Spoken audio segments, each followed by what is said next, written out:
जय श्री कृष्णा। अगर आप ये चाहते हैं कि आपके जीवन से कष्ट समाप्त हो जाए तो अमावस की रात्रि को ये उपाय करना बिल्कुल मत भूलिएगा। लेकिन उससे पहले कुछ चीज़ें अपने घर के बारे में ज़रूर जान लीजिए जो आपको अमावस के दिन करनी चाहिए। कुछ भी बताने से पहले आपको ये तो बता दूं कि मैं कौन हूँ। मैं आपकी एस्ट्रोलॉजर हूँ, वास्तुशास्त्री हूँ, चेहरा भी पढ़ती हूँ, आवाज़ भी पढ़ती हूँ, हाथों की लकीरें भी पढ़ लेती हूँ। हम जीवन के अंदर बहुत सारी चीज़ों का ध्यान रखते हैं। हर घर में, प्रत्येक घर में लगभग अमावस को लेकर बहुत सारी चीज़ों का पालन किया जाता है। जैसे कि बोला जाता है अमावस पर बाल नहीं कटाए जाते, कपड़े प्रेस नहीं किए जाते, कपड़े धोए नहीं जाते, घर की धुलाई नहीं की जाती। ऐसा कहते हैं कि अमावस पर कोई नई चीज़ खरीदी नहीं जाती। अमावस की रात्रि को बहुत ही सिद्ध रात्रियों में गिना जाता है, लेकिन अमावस को पितरों के दिन की तरह या पितरों की तिथि की तरह ज़्यादातर लिया जाता है। अधिकतर घरों में अमावस के दिन पितरों की पूजा की जाती है, उनके नाम का भोग निकाला जाता है। पितरों के नाम का भोग निकालकर मंदिरों में दिया जाता है या पुजारी को बुलाकर खिलाया जाता है।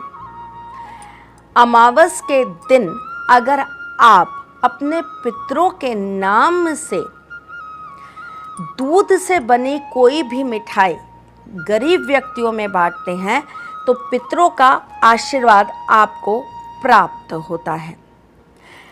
पितृ हमेशा देवताओं के स्वरूप में ही हमारे साथ विचलन करते हैं और उनके आशीर्वाद से हमारे घर के अंदर हमेशा सुख, समृद्धि, बरकत बनी रहती है। पितरों की तस्वीर को घर के साउथ वॉल पर लगाना चाहिए।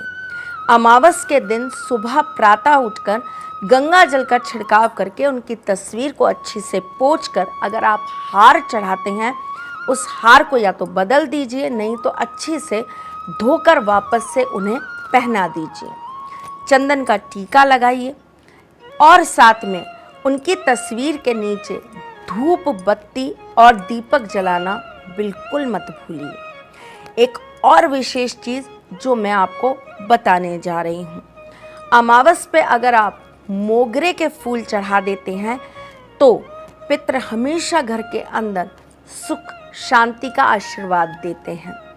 पितरों की आत्मा हमेशा आपको देवों द्वारा आशीर्वाद प्रदान करने का कार्य करती हैं।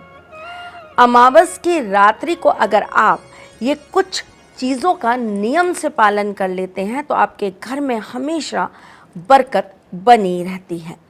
एक लाल कपड़े में नारियल और उसके ऊपर 1 रुपये का सिक्का आपको अपने मंदिर में अमावस की रात्रि को पितरों के नाम पर ज़रूर रखना चाहिए। आपको सफ़ेद रंग की कोई भी मिठाई पितरों के नाम से एक दूध के ग्लास के साथ रात्रि में अपने मंदिर में ज़रूर रख देनी चाहिए।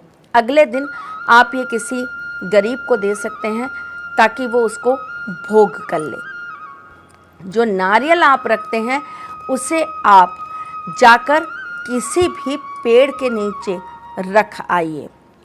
अमावस की रात्रि को कोयला जलाकर उसके अंदर थोड़ा सा कपूर छिड़क कर अगर आप कनेर के फूलों को शहद में डुबोकर 11 आहुति देते हैं और उसकी धुरी से अपने घर के कोनों को अगर आप शुद्ध करते हैं तो ऐसा करने से आपके ऊपर हमेशा देवी देवताओं का और पितरों का आशीर्वाद बना रहता है। पितरों के नाम का एक कलश अगर आप अमावस की रात्रि को अपने घर में पानी से भरकर या गंगा जल से भरकर रखते हैं और अगले दिन आप उसके अंदर 1 रुपये का सिक्का डालकर अपने घर के मुख्य द्वार पर खड़े होकर उल्टी तरफ से 3 बार घुमाकर अगर आप उस जल को किसी भी पौधे के अंदर या किसी पेड़ के अंदर चढ़ा देते हैं तो ऐसा करने से आपके घर की सारी नकारात्मक ऊर्जाएं खत्म हो जाती हैं। पितरों का आशीर्वाद प्रदान हो, आपके घर में हमेशा पितृ देवताओं स्वरूप में हमेशा आपको आशीर्वाद प्रदान करें, ऐसी मनोकामना के साथ आज के लिए मैं आपसे विदा चाहती हूँ। फिर आऊँगी कुछ नया, कुछ अलग, कुछ अद्भुत लेकर। तब तक के लिए मुस्कुराते रहिएगा, रिश्तों में मजबूती बना के रखिएगा, अपने साथी के साथ यूँ जुड़े रहिएगा, प्यार देते रहिएगा, प्यार लेते रहिएगा, ख्याल रखिएगा अपना और उनका जिनसे आप प्यार करते हैं। मैं जल्द आपसे मिलने आऊँगी, तब तक के लिए जय श्री कृष्ण।